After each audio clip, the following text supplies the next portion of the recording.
নমস্কার, 7 এভিক নিউজ নেটওয়ার্কে আপনাদের সকলকে স্বাগত জানাই। আর আজকে একটা ঐতিহাসিক মুহূর্তের সাক্ষী হতে চলেছি আমরা, অবশ্যই আপনাদেরও দেখাবো। এই মুহূর্তে দাঁড়িয়ে আছি পানিহাটির চাউলপট্টিতে। প্রায় 150 বছরের পুরনো ব্রহ্মা পুজো অনুষ্ঠিত হচ্ছে এখানে, যেটা পশ্চিমবঙ্গের মধ্যে মাত্র 4টে জায়গায় হয় বটে, কিন্তু সব থেকে প্রাচীন পানিহাটির এই চাউলপট্টির ব্রহ্মা পুজো। উলুবেড়িয়া, শ্রীরামপুর, হালিশহর এবং পানিহাটি, এই 4টে জায়গায় এখনো পর্যন্ত ব্রহ্মা পুজো হয়, কিন্তু সব থেকে প্রাচীন ব্রহ্মা পুজো অনুষ্ঠিত হয় পানিহাটির এই চাউলপট্টিতে, যেটা আজ এই মুহূর্তে অনুষ্ঠিত হচ্ছে, যার সাক্ষী থাকছি আমরা। আপনারা দেখুন, এই সেই ব্রহ্মা মূর্তি।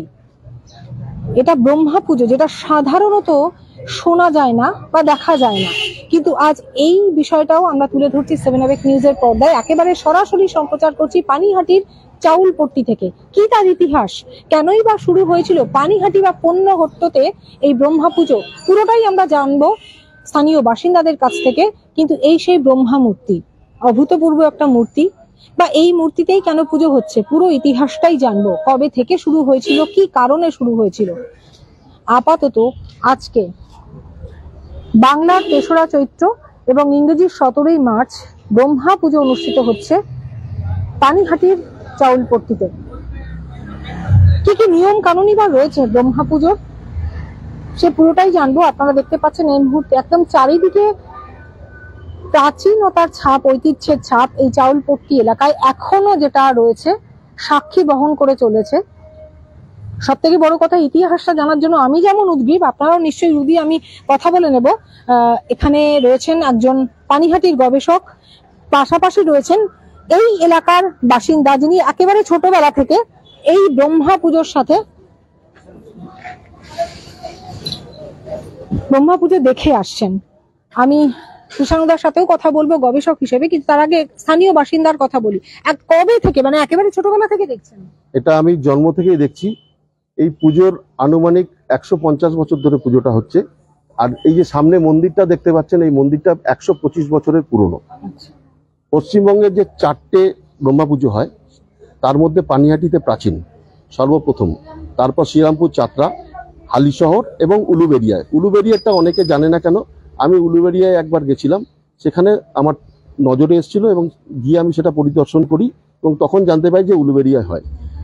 এই হচ্ছে সারা পশ্চিমবাংলার 4টে ব্রহ্মা পুজো। এছাড়া প্রয়াগে তো হয়, সেটা সবাই জানে। আমি ইতিহাসটা জানবো, তার আগে আপনি যেহেতু মন্দিরটার কথা বললেন, আপনার সাথেই আমরা চলুন মন্দিরটা দেখি। এই সেই প্রাচীন মন্দির, আমরা একটু আপনাদের দেখাবো। এখনো সাক্ষী বহন করে চলেছে সেই ব্রহ্মা পুজোর প্রাচীন মন্দির, যেটা এখন ভগ্নপ্রায় দশা। যে মন্দিরটা হেরিটেজ ঘোষণা করার একটা প্রচেষ্টা চলছে এবং সেটা অবশ্যই হেরিটেজের দাবি রাখে। আমি দাদার সাথে কথা বলতে বলতেই এই মন্দিরটা আপনাদের দেখাবো। এই মন্দিরটার আনুমানিক 125 বছর বয়স এবং মন্দিরটা গত বছর ভেঙে পড়েছে, ভগ্নদয় অবস্থা। আমরা এটাকে সংস্কারের জন্য বিভিন্ন জায়গায় প্রচেষ্টা চালাচ্ছি। তার সাথে আমরা হেরিটেজ কমিশনেও গেছিলাম, সেখানেও আমরা আমাদের সমস্ত ডকুমেন্ট সাবমিট করে এসেছি। আচ্ছা, আগে কি এইখানেই ব্রহ্মা পুজো? এখানেই পুজো হতো। গত বছর 2023 সাল এবং 24 সালে এই প্যান্ডেল করে তৈরি, মণ্ডপ তৈরি করেছে। আপনি ছোটবেলা থেকে এখানে? আমরা জন্ম থেকে ছোটবেলা থেকে দেখি। আমি কেন, আমার বাবা ঠাকুরদা সবাই তাই এখানেই দেখেছেন। এই মন্দিরেই পুজোটা, এটাই মন্দির, ব্রহ্মা মন্দির। এবং এখানে ফ্লেক্সে দেখুন মন্দিরের ছবিটা দেওয়া আছে, ঠাকুরের ছবি এবং মন্দিরের ছবি সব দেওয়া আছে। আর বর্তমানে আমি এই পুজো কমিটির যুগ্ম সম্পাদক। এই মন্দিরে যে পুজো হতো, মানে এই ব্রহ্মা মূর্তি কি বানিয়ে পুজো হতো নাকি সারা বছর? না, বানিয়ে পুজো হতো। কাঠামোটা আমাদের নিজস্ব বানিয়ে তৈরি করে পুজো করা হতো। আচ্ছা, এটা কি সেই প্রাচীন মন্দিরের ছবি? প্রাচীন মন্দিরের ছবি। তার এই যে পুজোটা হয়েছিল সে তখনকার তোলা ছিল। এবং গুগল ম্যাপে সার্চ করলে, পানিহাটি ব্রহ্মা টেম্পল সার্চ করলে আপনারা সমস্ত ডিটেলসটা পাবেন। এখানে কিছুটা আপলোড করা আছে। আচ্ছা, আমি যেটা মানে এখানে আমি চারিদিকেই একটা ঐতিহ্যের ইয়ে দেখতে পাচ্ছি, ভাঙা চোরা বাড়ি, পুরোটাই কি মানে এই এলাকাটার নামই চাউলপট্টি? এই এলাকাটার নাম চাউলপট্টি। এটা অতীতে এখানে চালের গোডাউন ছিল, মানে আজ থেকে প্রায় 100 বছর অতিক্রান্ত বা তারও বেশি সময় এখানে চালের গোডাউন ছিল। তো কোনো একটা সময় গোডাউনে আগুন লাগে এবং তৎকালীন যারা ব্যবসায়ী ছিলেন, তারা যাতে ক্ষয়ক্ষতি কিছু না হয় সেই জন্য অগ্নি দেবতার কাছে, মানে ব্রহ্মাদেবের কাছে একটা মানত করেন যাতে তাদের কোনো ক্ষয়ক্ষতি না হয়। যদি ক্ষয়ক্ষতি কিছু না হয়, তারা ব্রহ্মা পুজো করবেন। তো তাদের যা সংকল্প, সেই অনুযায়ী যেটা আমরা জানতে পেরেছি অতীতের বাবা জ্যাঠা ঠাকুরদা এদের কাছ থেকে, তো কোনো রকম তাদের ক্ষয়ক্ষতি হয়নি। এই ক্ষয়ক্ষতি না হওয়ার ফলে তারা এই ব্রহ্মা পুজোটা শুরু করেছিলেন। এই ব্রহ্মা পুজো যখন শুরু হয়েছিল, এই ক্ষয়ক্ষতিটা যখন হয়নি, ব্রহ্মা পুজোটা তারা শুরু করে এবং 150 বছর অতিক্রান্ত এই পুজোর বয়স। আর এই মন্দিরটা যেটা আপনাদের দেখালাম, এই মন্দিরটা আনুমানিক 120 থেকে 25 বছর বয়স। আচ্ছা, তার মানে পুজো যখন শুরু হয়েছিল তখন মন্দিরটা তৈরি হয় না? পুজো তখন মন্দির তৈরি হয়নি, মন্দির তখন পুজো হতো, মানে মন্দিরেরই একটা নিজস্ব জায়গা আছে যেখান থেকে আমাদের এই পুজোটার উৎস, আয়ের উৎস। পুজোটা করতে গেলে তো তার একটা আয়, এখানে কোনো পাবলিকের থেকে, নাগরিকদের থেকে কোনো চাঁদা নেওয়া হয় না। এই যে জায়গাটা দেখছেন, এই জায়গাটা এবং আশেপাশে যেসব ছোট ছোট কারখানা দেখছেন, যারা ব্যবসায়ী আছে তাদের সহযোগিতা এবং মন্দিরের একটা নিজস্ব জায়গা আছে, সেখানে কিছু ব্যক্তিদের ভাড়াটিয়া হিসাবে রাখা আছে, সেই পয়সা দিয়েই এই পুজোটা হয়। এইগুলোই কি সেই? না, এইগুলো নয়, সামনে আছে, আমি আপনাদের দেখাচ্ছি।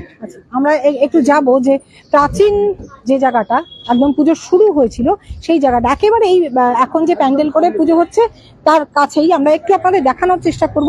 ঐতিহ্যবাহী পানিহাটি, সংস্কৃতির পীঠস্থান পানিহাটি, সেই পানিহাটিতে একটা ঐতিহ্যবাহী ব্রহ্মা পুজো অনুষ্ঠিত হয়, এটা অনেকেরই অজানা ছিল।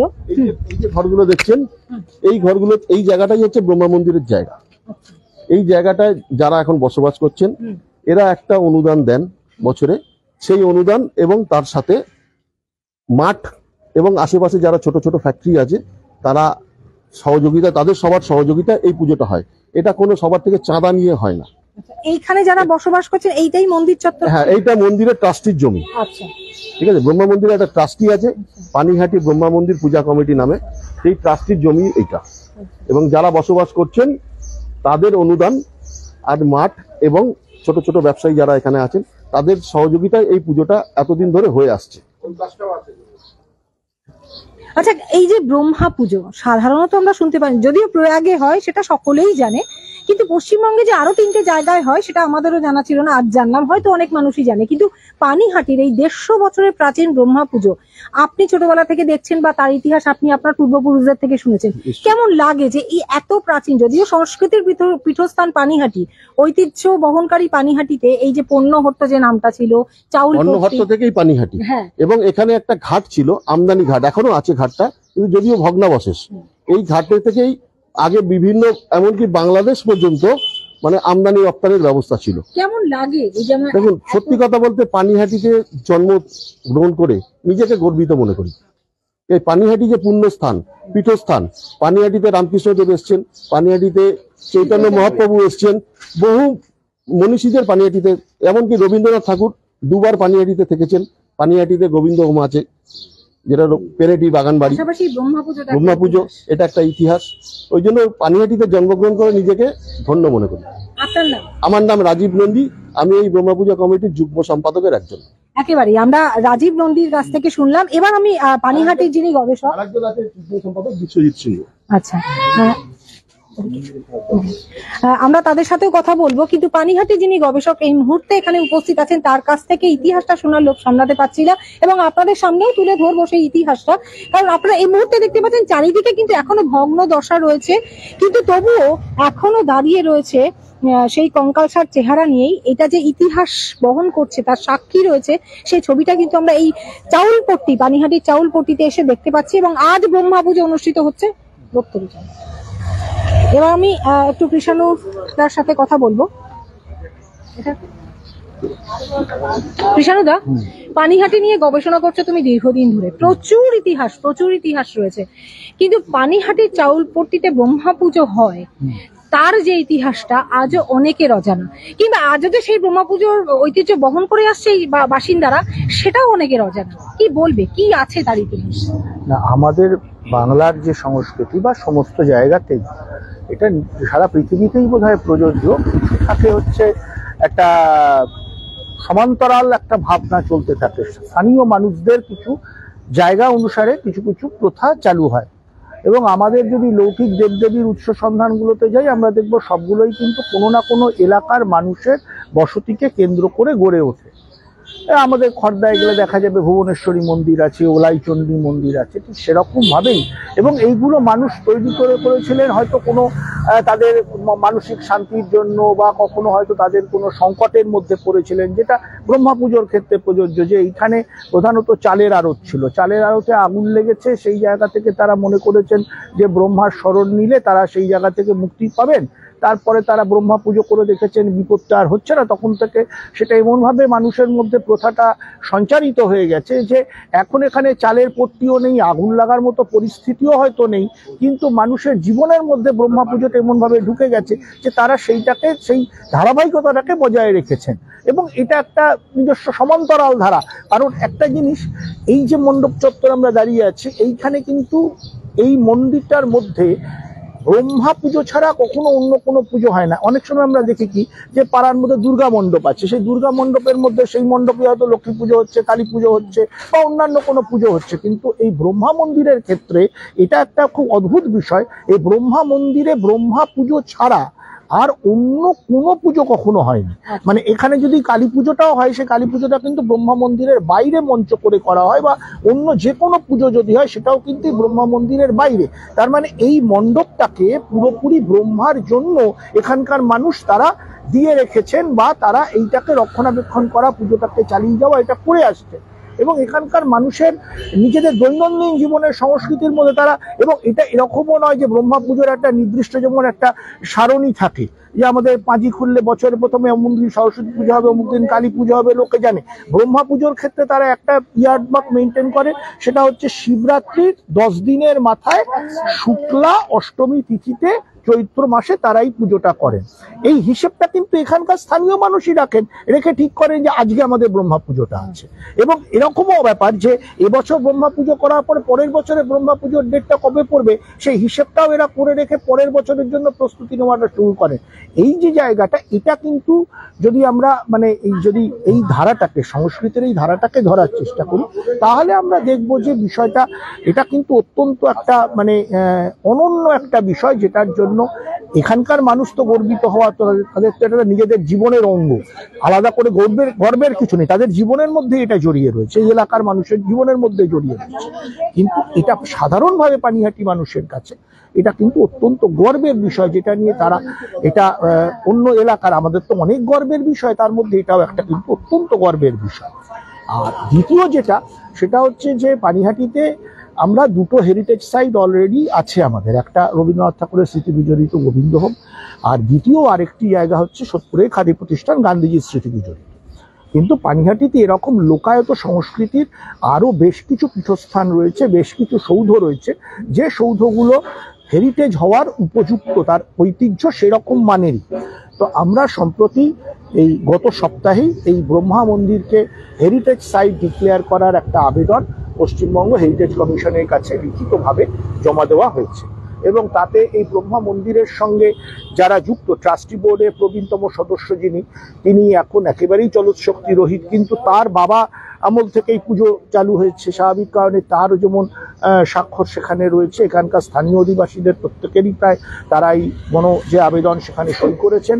এবং তার সঙ্গে এই মন্দিরের পুরনো ছবি, দলিল, দস্তাবেজ যেগুলো আপাতত পাওয়া যাচ্ছে, সেগুলো দিয়ে একটা আবেদন করা হয়েছে।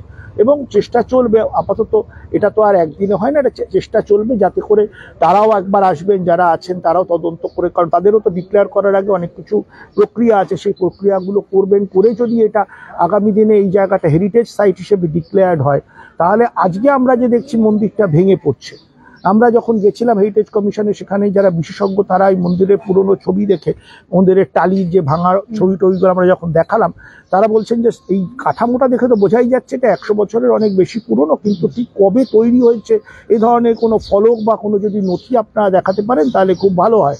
তো যাই হোক, সেগুলোরও সন্ধান চলছে, যদি পাওয়া যায় এবং তারা এসে দেখে যদি এটা হেরিটেজ সাইট হিসেবে ডিক্লেয়ার করে, তাহলে অন্ততপক্ষে এটাকে সংস্কার করার জন্য, কাঠামোটাকে অবিকৃত রেখে এটাকে সংস্কার করার জন্য একটা উদ্যোগ নেওয়া যাবে।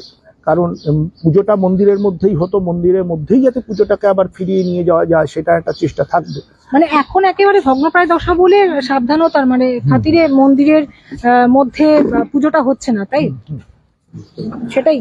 হ্যাঁ, এখন যা পরিস্থিতি, ওখানে তো পুজো করা সম্ভব নয়, কিন্তু যাতে আগামী দিনে আবার ওইখানে পুজোটাকে ফিরিয়ে নিয়ে যাওয়া যায় তার জন্য সংস্কারটা করা। শুধু সংস্কারটা হয়তো সাধারণ মানুষ টাকা পয়সা সংগ্রহ করে করতেই পারেন, কিন্তু তাই নয়, তার সঙ্গে হেরিটেজ সাইট বা ঐতিহ্যবাহী স্থান হিসেবে যদি আমরা এই মর্যাদারা পানিহাটির মানুষের কাছে নিয়ে আসতে পারি বা তারা যদি এটা স্বীকৃতি দেন, তা আমার নিজের কাছে মনে হয় এটা অত্যন্ত গর্বের বিষয় হবে। কারণ আমাদের পানিহাটি অঞ্চলেতে এই ধরনের একটি জায়গা সেটি, এবং এরকম শুধু এটা নয়, আরো 8-9টা জায়গা আছে যে জায়গাগুলোর আমরা জানি তার পুরনো, তার যে ঐতিহ্য রয়েছে, প্রত্যেকটি হেরিটেজ সাইট হিসেবে ডিক্লেয়ার্ড হতে পারে। এবং পানিহাটি গঙ্গার ধারে এই যে জায়গা, এই জায়গাকে কেন্দ্র করে একটা হেরিটেজ ট্যুরিজম, সেই তারও একটা সম্ভাবনা রয়েছে। সেই জায়গাগুলোর এইখানে যদি আমরা এটা করতে পারি, তাহলে অন্তত পক্ষে আমরা সেই সম্ভাবনার রাস্তাটা আমাদের সামনে খুলবে। এইটা এখন দেখা যাক, সবটাই চেষ্টা চলছে। আর একটা কথা যেটা জানতে ভীষণ আগ্রহী, আমরা বিভিন্ন ধরনের পুজো দেখতে অভ্যস্ত, কিন্তু ব্রহ্মা পুজো দেখতে তো অভ্যস্ত নেই। এই পুজোর রীতি নীতি, মন্ত্রোচ্চারণ বা বিভিন্ন বাদ্যযন্ত্র, তাতেও নিশ্চয়ই আলাদা কিছু বহন করে। হ্যাঁ, ব্রহ্মা পুজোতে ঢাক চলে না, এটা অবশ্য আমার আজকেই জানলো, আমি আগে জানতাম না। আর এখানকার পুজোর পদ্ধতি, সেই জায়গাটা অবশ্য যিনি এই পুজো দীর্ঘদিন ধরে এই পুজো করে আসছেন, এবং আমি যতদূর জানি ওনার আগে ওনার বাবা, তাই তো এই ঠাকুর মশাইয়ের বাবাই বোধহয় আগে পুজো করতেন। ওনার বাবা পুজোটা যখন, মানে ওনার বাবা ওই পুজো করেছেন, এখন উনি পুজো করছেন। ওনারও বয়স অনেকটাই, 84 বছর ওনার বয়স। স্বাভাবিকভাবে এই পূজা পদ্ধতির বিষয়টা ওনাদের কাছে, মানে কি পদ্ধতি তোরা পুজো করেন, কারণ উনিও কিন্তু পুজোটা করছেন পুরুষানুক্রমে। আচ্ছা, সেইভাবেই পুজো হয়ে আসছে। মানে পুজোটার পদ্ধতি যেটা, কিভাবে পুজোটা চলে, এটা কিন্তু যেমন একটা প্রথা আমি জানি, এখানে কিন্তু কোনো রান্না করা, কোনো প্রসাদ নিবেদন করা হয় না, যে ভোগ নিবেদন বা ইত্যাদি, সেইটা এখানে হয় না। মূলত ফল মূল মিষ্টি এই সমস্ত দিয়েই পুজোটা হয়। তো সেই জায়গাটা, এই জায়গাগুলো ঠাকুরমশাই বা যিনি ভোলানাথ ভট্টাচার্য, শ্রদ্ধেয় ভোলানাথ বন্দ্যোপাধ্যায় আছেন, উনি বিষয়টা আরো বিস্তৃতভাবে বলতে পারবেন। তবে হ্যাঁ, নিশ্চয়ই এই পদ্ধতিটাও একটু, এটা সাধারণ যে পূজা পদ্ধতি বা যে পদ্ধতিতে আমরা অন্যান্য পূজাগুলো দেখি, তার সঙ্গে এটার একটা তো ফারাক রয়েছে, ফারাক তো আছে অবশ্যই। তুমি পানিহাটির গবেষক, যেমন পানিহাটির বাসিন্দাও ছিল, এখন যদি অন্য কোথাও থাকো, কিন্তু পানিহাটির বাসিন্দা হিসেবে এটা কি মানে এটা তো অত্যন্ত গর্বের যে একটা সময় এই পানিহাটি পণ্যঘট্ট নামে যখন পরিচিত ছিল, এখান থেকেই বিভিন্ন ব্যবসা বাণিজ্য গোটা রাজ্য ছাড়িয়ে গোটা দেশে হতো। সেই ঐতিহ্য বহন করছে পানিহাটি। কেমন লাগে, কি বলবো, অনুভূতি? না, পানিহাটির নামকরণটার মধ্যেই তো এটা তো মানে সাধারণত আমি যদি গঙ্গার পাড়ের অন্য গ্রামগুলোতে যাই, সেখানে দেখবো সেগুলো ছিল কৃষি প্রধান অঞ্চল, একেবারে পরিষ্কারভাবে সেখানে চাষ হতো। কিন্তু সুকচর এবং পানিহাটি, এটা দুটোই কিন্তু এটা একটা বিশেষত্ব, গঙ্গার ধারে বলেই হতে পারে বা যে কোনো কারণেই হতে পারে, এটা একটা বিশেষত্ব যে এগুলো ছিল ট্রেডিং সেন্টার বা বাণিজ্য কেন্দ্র। সুকচরে বলা হয় সর্বজাতির বাস আছে, এবং সুকচর একটা সময় দেশীয় চিনি তৈরির কারখানা ছিল সেখানে। এখনো পর্যন্ত 2-1টা বাড়িতে, এখন আর পাওয়া যাবে না, এখন নাগরিক জীবনে চাপে পড়ে সেসব জায়গা নষ্ট হয়ে গেছে। কিন্তু শেঠেদের পুরনো বাড়িতে গেলে আমি নিজে দেখেছি, সেখানে এখনো সেই চিনি, আখের রস থেকে চিনি তৈরি করার যে কড়াই ইত্যাদি ইত্যাদি, কালীব্রহ্ম শেঠের বাড়িতে কড়াইটা মনে হয় এখনো রয়েছে ওই বালক ব্রহ্মচারী ঘাটের কাছে সুকচরে। এই যে চরিত্রটা, এই চরিত্রটা কিন্তু অন্য গ্রামের থেকে পানিহাটি গ্রামের চরিত্রটা আলাদা। এবং হয়তো এই কারণে, এবং যে শ্রী চৈতন্যদেব যখন পানিহাটিতে এসেছিলেন, এখানে যেমন একটা সংস্কৃত পাঠের একটা জায়গা ছিল, চতুষ্পাঠী, টোল ইত্যাদি ইত্যাদির ব্যাপারটা ছিল, স্বাভাবিকভাবে এটাও ঠিক যে এখানে কিন্তু সেই যুগে যে মকরধ্বজ কর বা যারা ছিলেন, তারাও কিন্তু তাদের অনেকেরই পেশা ছিল ব্যবসা। অতএব দীর্ঘকাল ধরে গঙ্গা তীরবর্তী এই জায়গাটা, বিশেষ করে যে বাজারপাড়া ঘাট, আমি যদি যাই, সুকচরে একটা বাজারপাড়া ঘাট আছে, তার মানে সেখানের বাণিজ্য হতো, বোঝাই যাচ্ছে স্থানীয় লোকের নামে বাজারপাড়া ঘাট। পানিহাটিতে একটা বাজারপাড়া ঘাট আছে, একটা ঘাটের নাম আমদানি রপ্তানির ঘাট। এবং যে ঘোলা বলে আমরা যেটা বলি, ঘোলাটা ছিল হচ্ছে যে জলযোগে যখন ওই জিনিসপত্রগুলো আসতো, ওইখানে একটি ঘাট ছিল, যেটা এখন ওই খালটা এখন একেবারে বুঝে গিয়ে একটা নালায় পরিণত হয়েছে, ওখান থেকে নৌকা চলাচল করতো। এবং ওইখানে একটি ঘাট ছিল, যে ঘাটেতে এই যারা মাঝিরা বা ব্যবসায়ীরা যারা আসতেন, তারা ঘোল এবং গরমকালে বেলের শরবত খেতেন। ঘোল বেলের ঘাট থেকে ঘোলা, এটা স্থানীয় মানুষের মুখে শোনা কথা। মানে ঘোলা গ্রামের যারা পুরনো বাসিন্দা, যারা ব্যানার্জি পরিবার ইত্যাদি, তাদের কাছ থেকে আমি শুনেছি যে ঘোলা নামের আদত উৎপত্তি হচ্ছে ঘোলবেলের ঘাট। ওটা ছিল একটা রেস্টিং প্লেস এই যত ব্যবসায়ীরা যেতেন তাদের ক্ষেত্রে। তাহলে এই যে জায়গাটাকে বাংলার, যদি প্রাচীন বাংলার বাণিজ্যের ইতিহাস যদি কখনো লেখা হয়, স্বাভাবিকভাবে পানিহাটি যদি শ্রীচৈতন্যের স্মৃতির জন্য যদি তাকে উল্লেখ করতে হয়, তার সঙ্গে সঙ্গে এটাও কিন্তু আমাদের দেখতে হবে যে পানিহাটিকে কেন্দ্র করে সেই যুগে একটা বাণিজ্য কেন্দ্র। এবং হয়তো যদি আমরা আরেকটু গভীরে যেতে পারি, হয়তো দেখবো যে এখান থেকে সামুদ্রিক যে বাণিজ্য হয়েছে, সেই সামুদ্রিক বাণিজ্যের সঙ্গে হয়তো এখানকার কোনো ব্যবসায়ীদের যোগাযোগ থাকতে পারে। এবং এইগুলো মানে এটা তো নিঃসন্দেহে অন্য জায়গার থেকে আমাদের পানিহাটিকে একটু আলাদা করেই দেয়। নিঃসন্দেহে এটা অন্য রকমের একটা অনুভূতি পানিহাটির মানুষের। আপনার নাম? শানু ভট্টাচার্য। একটা জিনিস যোগ করি, হ্যাঁ, ভোলাতে একটা নদী, এখন যেটা বর্তমানে খাল, এটা একটা নদী ছিল, নদীটার নাম ছিল সোনাই নদী, যেটা গঙ্গার সাথে একটা কানেক্টিং ছিল। বর্তমানে সেটা পুরো বুঝে গেছে। এই সোনাই নদী গঙ্গার সাথে কানেক্টিং ছিল। এবং এই আমদানি ঘাটের থেকে যে জিনিস সব যেত, গরুর গাড়ি করে যেত, এমনকি বাংলাদেশ পর্যন্ত যাতায়াত হতো, মানে পণ্য, ব্যবসায়ী জিনিসপত্র, সেই জন্য এখানটা আমদানি ঘাট। আচ্ছা, আমি আর একটা যেটা জানবো যে বংশ পরম্পরায় আপনারা বলছেন যে পুরোহিত পুজো করে আসছে, এখন যিনি পুজো করছেন তিনিও কি সেই ঐতিহ্যই বহন করছেন? তা ওনার বাবা, তাহলে ওনার কাছ থেকেও আমরা কিছু জানতে পারবো যে পুজোর রিটার্ন দিয়ে? একেবারেই আমরা একটু ঠাকুর মশাইয়ের সাথে কথা বলবো, কারণ তার বাবা এই পুজো করেছেন এবং তারপরে তিনি কিন্তু সেই পুজোর ঐতিহ্য বহন করে, সেই বংশ পরম্পরায় পুজোর ঐতিহ্য বহন করে তিনি এই পুজো করছেন। তার কাছ থেকে আমরা আরো কিছু জানতে পারবো, যেটা একেবারে এই যে ব্রহ্মা পুজো পানিহাটিতে আপনার বাবা করে এসেছেন, সেই বংশানুক্রমিক ধারা অনুযায়ী আজ আপনি পুজো করছেন। আপনি কত বছর ধরে করছেন? আমি 1965 সাল থেকে 65 করে আসছি। এই পুজোর ইতিহাস আছে, এটার নাম তলপট্টি। এখানে তাদের দোকান ছিল, গোডাউন ছিল। আমরা ইতিহাসটা জেনেছি, আপনার কাছ থেকে যেটা জানতে চাইবো, রীতিনীতি নিয়ম কানুন অন্যান্য পুজোর থেকে নিশ্চয়ই আলাদা? না, একই নিয়ম।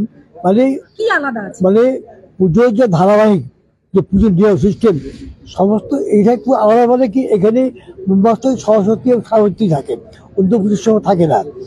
ঠাকুরের পাশে কারা আছে? এদিকে সরস্বতী, ওদিকে হচ্ছে সাবিত্রী, ওদিকে সাবিত্রী। আচ্ছা, আর নিচে দুজন একজন মালা আর একজন সুসা।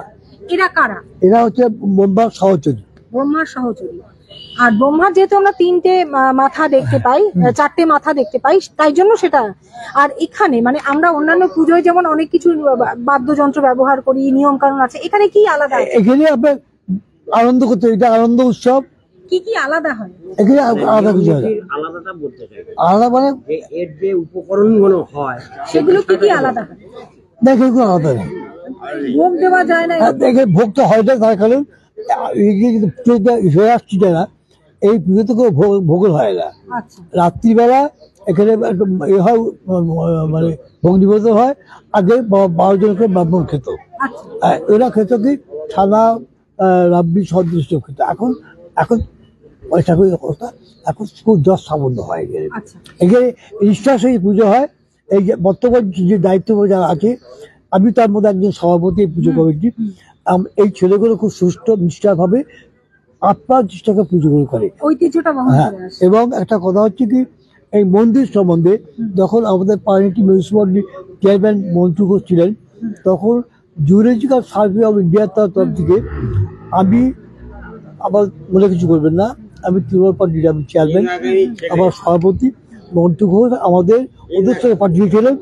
এখানে একটা মসজিদ আছে, গিরিবালা ঠাকুরবাড়ি আছে, ওখানে একটা কালীবাড়ি আছে, এবং এই ব্রহ্মা মন্দির আছে। এগুলো ওরা ফটো তুলে নিয়ে গেছিল। এবং আমি কবিতা এমএলএ বা একে বলেছিলাম, ঠাকুরদাকে বলেছিলাম, ও বলতে যে দেখুন বাবু, আমাদের ফান্ড থেকে দেওয়া যায় না, হেজিটেড এর থেকে যদি করতে পারেন। তখন তারপরে মানে করোনা ফোনা হলো, তেমনটা হয়ে গেছে। বর্তমান ছেলেরা উৎসাহী হচ্ছে কি করে এটা করা যায়। আচ্ছা, আর একটা বিষয়, আপনার বাবা যখন পুজো করতেন, তার মানে আপনি ছোট্টবেলা থেকে, জন্মলগ্ন থেকে এই পুজো দেখেছেন? আমি আমার এখন বয়স 87 বছর বয়স। কত? 87, 87। হ্যাঁ, আমি 6 মাস বয়সে 1937 সালে পানি হেঁটতে আসি। আচ্ছা, তখন থেকে আমি এই পুজো দেখে আসি। 1937 সালে এসেছেন এখানে? 37 সালে, আমার জন্ম 1937 10ই জানুয়ারি। তখন থেকেই পুজো? আমি মেদিনীপুরের ছেলে, তমলুক আমার বাড়ি। ওখানে 6 মাস থাকার পর আমি পানিহাটিতে আসি। এই পানিহাটি আস্থা থেকে আমি দেখতে পাচ্ছি ওখানে বাজারে শিব পুজো এবং বোমা পুজো। এটা আগে শিব পুজো হবে, তা 8 দিন পরে বোমা পুজো হয়।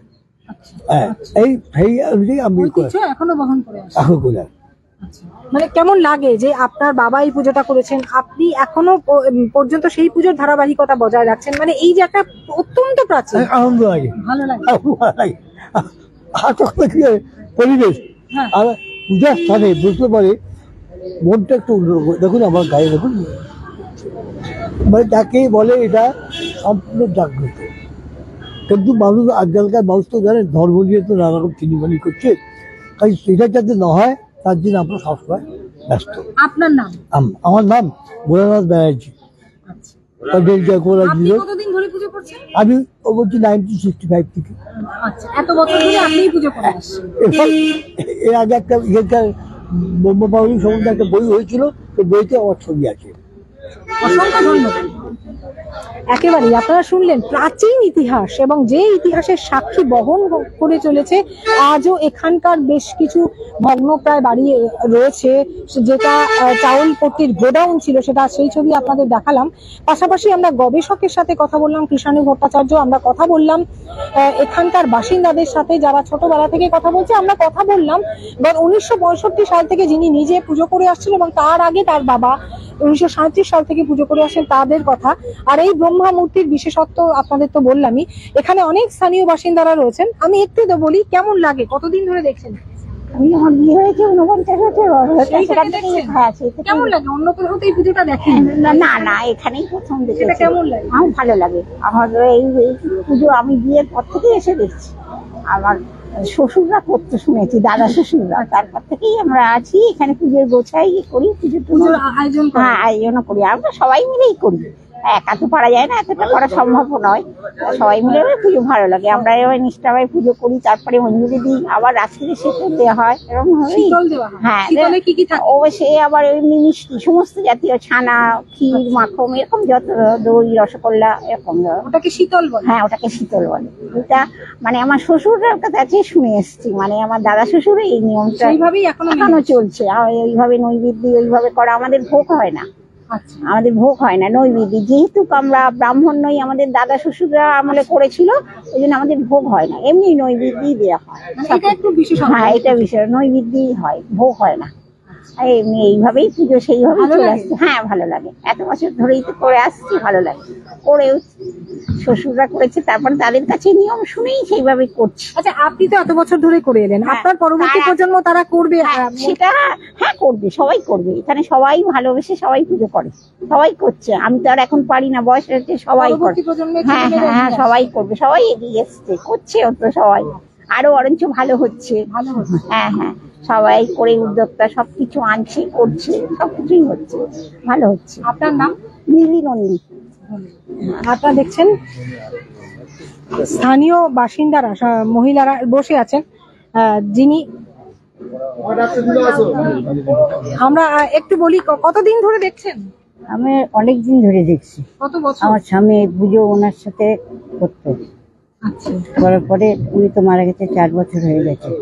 মানে আপনি এখানে বিয়ে হয়ে এসে থেকে দেখছেন? আমি, আমার শ্বশুরবাড়ি হাবড়ায়। আচ্ছা, আমি এখানে এসেছি 50 বছর হয়ে গেল। তখন থেকে দেখছেন? হ্যাঁ, ওনারা আগে পুজো করতো। কেমন লাগে? ভালোই লাগছে। আমার স্বামী এতে ছিল, করতো। আমার নাম কল্পনা সিংহ। হ্যাঁ, একেবারে সত্যি, আমরাও খুব আপ্লুত। আমরাও আবার পুজো শুরু হয়ে গিয়েছে, মন্ত্রোচ্চারণ।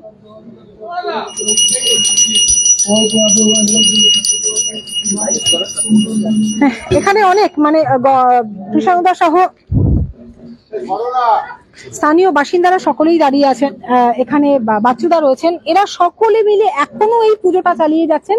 পাশাপাশি যে কথাটা শুনলাম, এই ঐতিহ্য আগামী প্রজন্ম বহন করবে এবং খুব নিষ্ঠার সাথে বহন করবে, এমনটাই কিন্তু জানালেন এখানকার বাসিন্দারা। কারণ এই যে পুরনো ভগ্নাবশেষ মন্দিরটা, এটাকে আবার মানে সঠিকভাবে একেবারে পাকাপোক্তভাবে গড়ে তোলার জন্য এবং এটাকে হেরিটেজের দাবি রাখে, হেরিটেজের জন্য আপ্রাণ চেষ্টা করে যাচ্ছেন এই এখানকার বাসিন্দারা এবং কৃষ্ণদা যিনি গবেষক তিনিও। ফলে আগামী প্রজন্ম যে এই ঐতিহাসিক ধারা বহন করবেন সেটাও কিন্তু তারা ভরসা রাখছেন আগামী প্রজন্মের উপর এবং সেটাও তারা দাবি রাখছে। পাশাপাশি পানিহাটির মতন একটা ইতিহাস প্রসিদ্ধ জায়গা, যেখান থেকে গোটা রাজ্য সহ গোটা দেশের এমনকি অবিভক্ত বাংলাদেশও ব্যবসা বাণিজ্য হতো, সেই ইতিহাসটা কিন্তু আমরা জানলাম স্থানীয় বাসিন্দা এবং আমাদের পানিহাটি গবেষকদের কাছ থেকে। আরো ডিটেলে জানবো, আরো ভালোভাবে জানবো, এখানকার সব থেকে পুরনো যিনি বাসিন্দা রয়েছেন তার কাছে যাব। এই মুহূর্তে তিনি একেবারে মানে বিছানায় শয্যাশায়ী, কিন্তু তার সাথেও আমরা যোগাযোগ করব। তাই আরো ইতিহাস জানতে অবশ্যই নজর রাখুন 7 আবেগ নিউজের পর্দায়। আপাতত আমরা ব্রহ্মা পুজোর সরাসরি সম্প্রচার দেখলাম, পরবর্তী পর্যায়ে কিন্তু সেই ইতিহাসটা আরো ডিটেলসে তুলে ধরবো। তাই অবশ্যই 7 আবেগ নিউজ দেখতে থাকুন। ধারাবাহিকভাবে বিভিন্ন ধরনের খবরের আপডেটের পাশাপাশি কিন্তু আমরা এই ধরনের খবরও তুলে ধরি। লাইক করবেন, সাবস্ক্রাইব করবেন, বেল আইকন বাটন প্রেস করতে ভুলবেন না। পানিহাটি থেকে শ্যামল পাল, গৌতমী নাথ, 7 আবেগ নিউজ। জয় হিন্দ।